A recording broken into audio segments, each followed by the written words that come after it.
नमस्कार दोस्तों, मैं हंसराज गुजर फिर से आपका हमारे YouTube channel hi fi study पर आपका स्वागत करता हूं।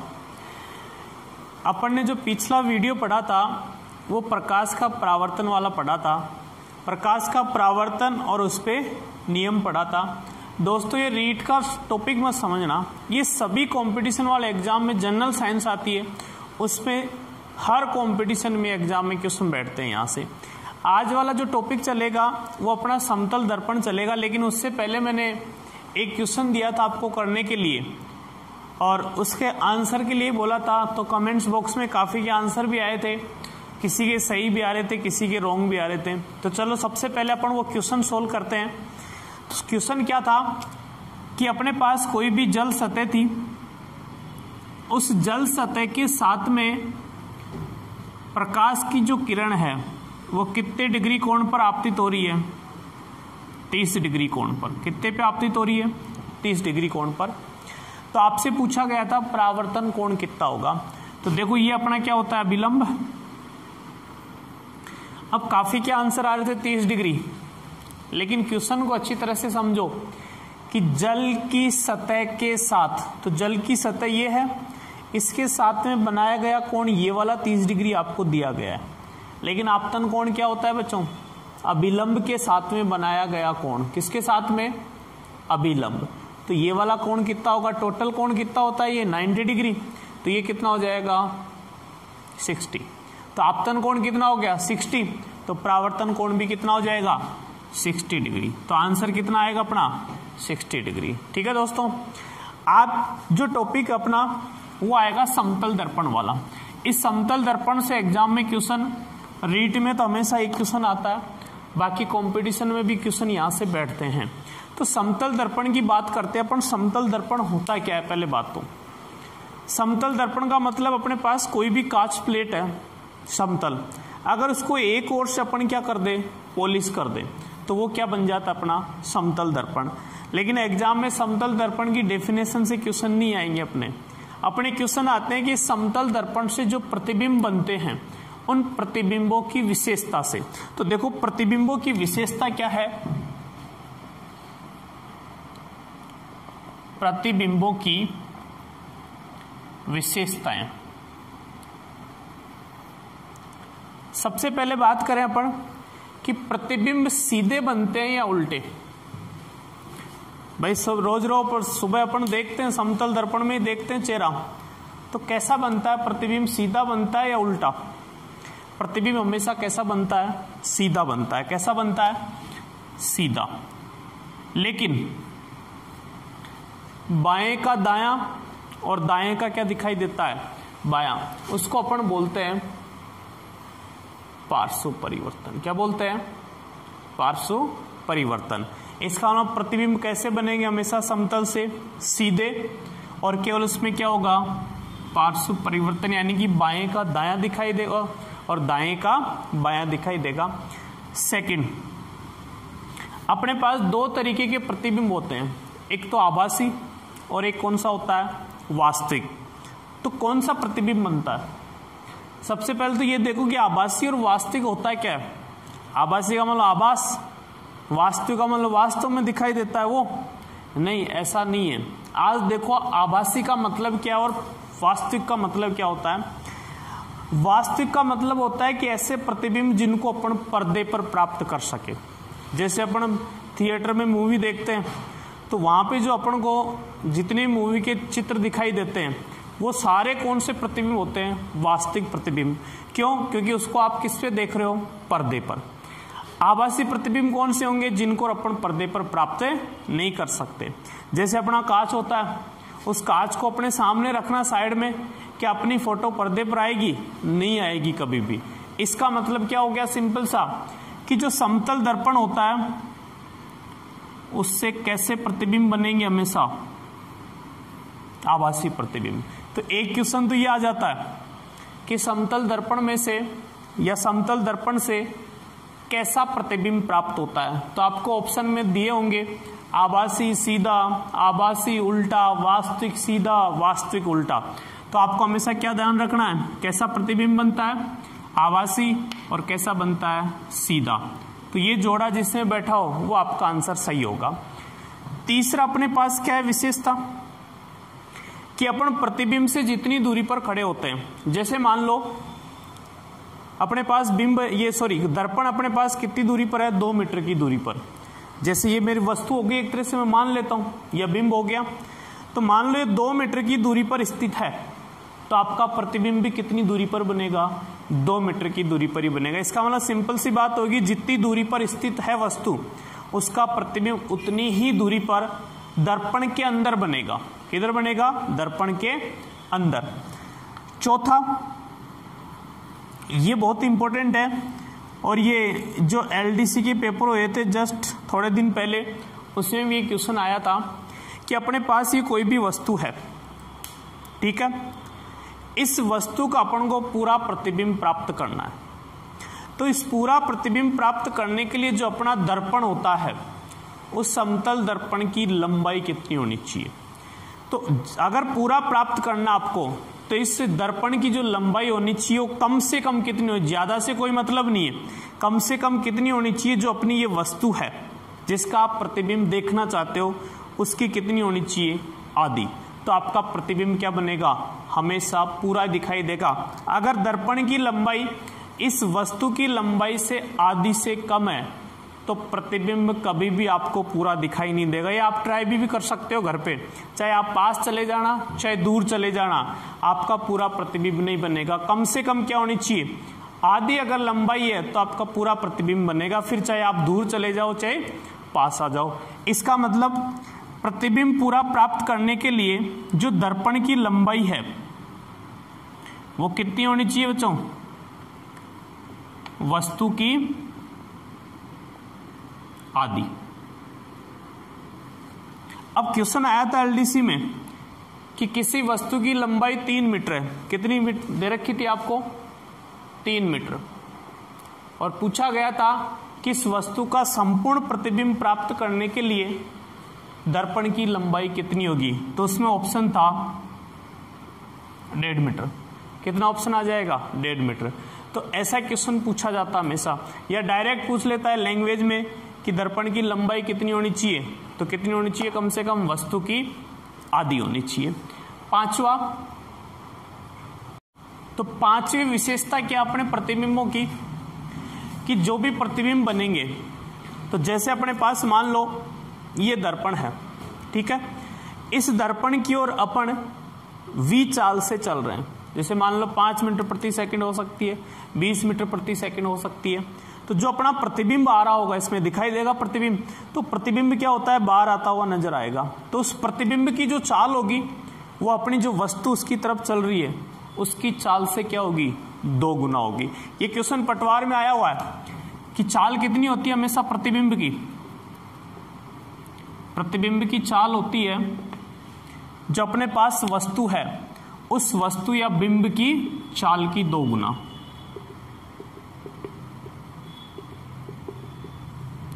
तो यहां से भी एग्जाम में क्वेश्चन आया पटवार में कि किसी भी वस्तु की चाल आपको 5 मीटर प्रति सेकंड या 10 मीटर प्रति सेकंड ऐसे दी गई थी, और किसकी पूछी गई थी, प्रतिबिंब की।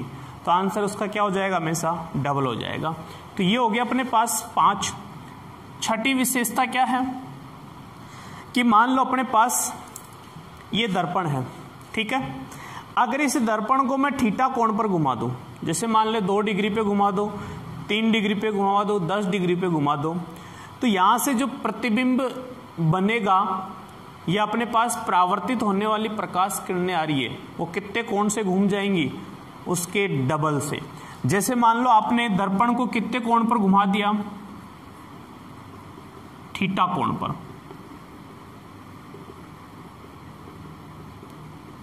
तो आपके पास जो प्रतिबिंब है या परावर्तित होने वाली प्रकाश किरणें हैं वो कितने कोण से घूम जाएंगी, 2 थीटा कोण पर। ये भी एग्जाम में क्वेश्चन आ जाता है डायरेक्ट यहां से कि किसी भी दर्पण को 3 डिग्री कोण पर घुमा दिया जाए तो आपके पास प्रतिबिंब है वो कितने कोण पर घूम जाएगा, अपने पास 2 थीटा, या परावर्तित किरणें कोण के कितने कोण पे घूम जाएंगी, उसका डबल करना होता हमेशा। तो अपने पास एक तो ये वाला 4th पॉइंट, 5th और 6 वेरी वेरी इंपॉर्टेंट है। यहां से क्वेश्चन ऐसे कैसे उठ के आते हैं। एक 7वां और देखो कि जो समतल दर्पण होती है उस समतल दर्पण की जो फोकस दूरी होती है, क्या बेटो, फोकस दूरी, वो कितनी होती है, अनंत होती है। कितनी होती है, अनंत होती है। ये भी एग्जाम में ऐसे कैसे पूछा जाता है, बहुत कंपटीशन में आया हुआ है। लेकिन हाँ, ल्यूसेंट की जो बुक पढ़ोगे आप, वहां पर इसका आंसर 0 दे रखा है, तो कंफ्यूज मत हो, वो गलत है। क्या दे रखा है उसमें, गलत दे रखा है। तो हमेशा समतल दर्पण की फोकस दूरी कितनी होती है, अनंत होती है।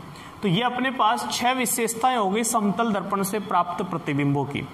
इनसे ज्यादातर क्वेश्चन यहीं से बनते हैं, 4th, 5th, 6th और 7 से, ठीक है। इसके बाद में जो टॉपिक अपना वो आएगा प्रतिबिंबों की संख्या निकालना। प्रतिबिंबों की संख्या कैसे, जैसे अपन पिकनिक पे जाते हैं या ब्यूटी पार्लर में जाते हैं या सैलून में जाते हैं, तो अपनी बहुत सारी फोटोएं दिखाई देते हैं वहां पर। कभी 5 दिखाई देते हैं, कभी 10 दिखाई देते हैं। किसी मंदिर में जाते हैं जिसमें कांच ही कांच लगे होते हैं, तो वहां पर भी अपनी तस्वीर बहुत सारी दिखाई देती है। तो उनकी संख्या अपन कैसे फाइंड आउट करें या कैसे निकालें, तो वो देखो, यहां से रीट वालों को, विशेषकर रीट में बहुत ज्यादा क्वेश्चन बैठता है यहां से कि प्रतिबिंबों की संख्या कैसे निकालते हैं। तो देखो, प्रतिबिंबों की संख्या कैसे निकालते हैं अपन। प्रतिबिंबों की संख्या स्मॉल n, जैसे अपने पास ये कोई भी 2 समतल दर्पण है, ठीक है, किस कोण पर स्थित है, थीटा कोण पर, ठीक है। और इनके बीच में अपने पास कोई भी वस्तु स्थित है, ये, ठीक है। इसके प्रतिबिंब आपको निकालने हैं कि 2 बनेंगे, 5 बनेंगे, 10 बनेंगे। तो आपको फॉर्मूले याद रखने दो कि यदि 360 बटे थीटा बराबर में क्या है, समपूर्णांक। समपूर्णांक का मतलब 2, 4, 6, 8, 10। अगर समपूर्णांक आता है तो आपके पास प्रतिबिंबों की संख्या कितनी आएगी, 360 बटे थीटा माइनस 1। अगर मान लो 4 आ गया तो आपको 4 में से कितना कम करना है, 1, तो आपके पास वो प्रतिबिंबों की संख्या हो जाएगी। सेकंड, यदि 360 बटे थीटा बराबर में कितना है, विषम पूर्णांक 1, 3, 5, 7, 9 ऐसे आए, तो उस स्थिति में आपके पास 2 स्थितियां होंगी। 2 स्थितियां क्या, कि यदि वस्तु क्या हो, सममित हो। अभी मैं बताता हूं सममित क्या है।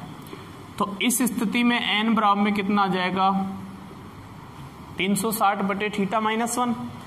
और यदि वस्तु क्या हो अपनी, असममित हो, तो आपके पास n बराबर में कितना आएगा, 360 बटे थीटा। इस स्थिति में आपको 1 माइनस नहीं करना। अब ये सममित और असममित वस्तु क्या होती है। अगर मान लो ये मार्कर है, इसको आप बीच में से कट करते हो तो इसके सेम 2 बराबर प्रतिबिंब नहीं बनेंगे। ये वाला पार्ट अलग होगा और ये वाला अलग होगा। लेकिन इसको आप ऐसे काट दो तो आपके पास सेम प्रतिबिंब बन जाएंगे। तो सेम प्रतिबिंब बने उसको तो अपन क्या बोलते हैं, सममित, और सेम नहीं बने उसको क्या बोलते हैं, असममित।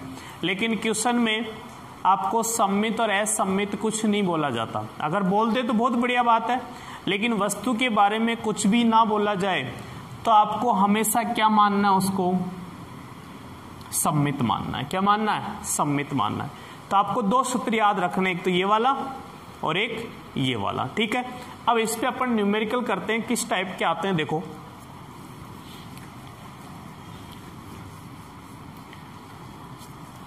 न्यूमेरिकल देखो क्या है, 2 समतल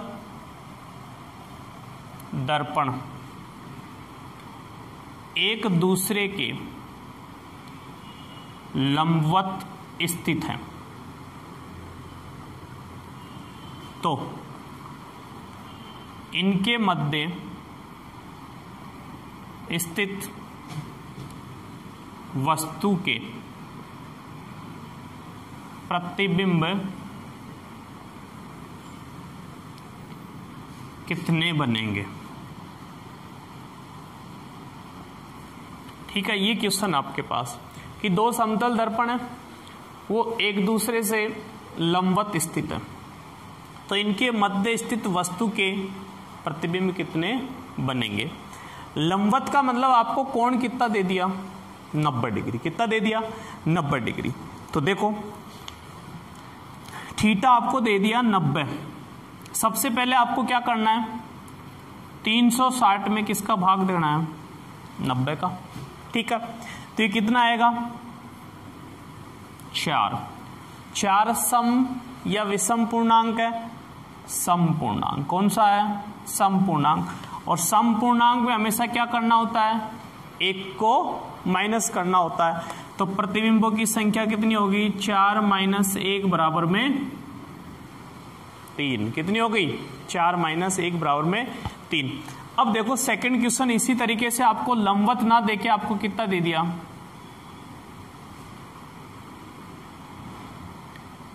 ये आपको दे दिया 40 डिग्री। कि आपके पास दो समतल दर्पण है, वो एक दूसरे से कितने कोण पर स्थित है, 40 डिग्री कोण पर। तो इनके मध्य स्थित वस्तु के प्रतिबिंब कितने बनेंगे। तो आपको कोण कितना दे दिया, 40 डिग्री। ठीक है, सबसे पहले आपको वही काम करना है, 360/40, इसको भाग दोगे तो कितना आएगा, 9। अब 9 क्या है, विषम पूर्णांक।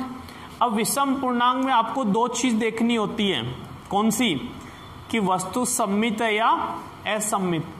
क्वेश्चन में वस्तु के बारे में कुछ नहीं कहा गया। ठीक है, तो इसका मतलब आपको कौन सी माननी, हमेशा सममित। और सममित के लिए अपने पास फिर फॉर्मूला वही हो जाएगा कि 1 माइनस करना है, कितने आ जाएंगे प्रतिबिंब, 8। कितने आ जाएंगे, 8।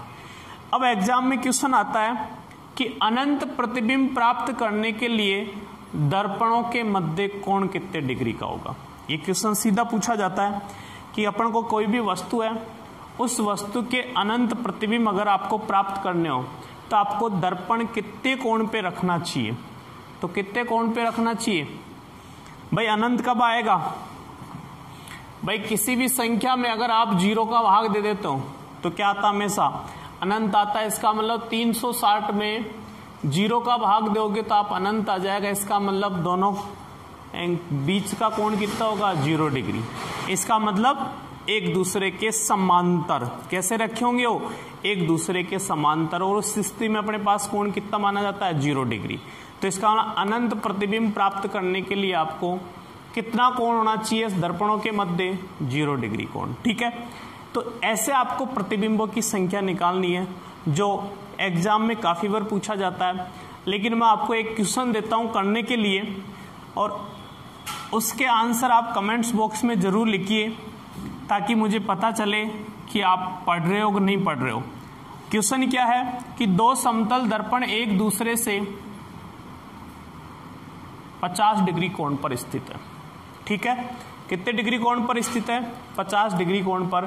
तो इनके मध्य स्थित वस्तु के प्रतिबिंब आपको ज्ञात करने हैं। ठीक है, तो इसके आंसर दो। ये एग्जाम में आया हुआ है, रीट में। किस में आया हुआ है, रीट में। तो देखते हैं कि आपके आंसर आते हैं कि नहीं आते हैं। नहीं आएंगे तो अपन नेक्स्ट क्लास में इसके बारे में डिस्कस करेंगे। Thank you.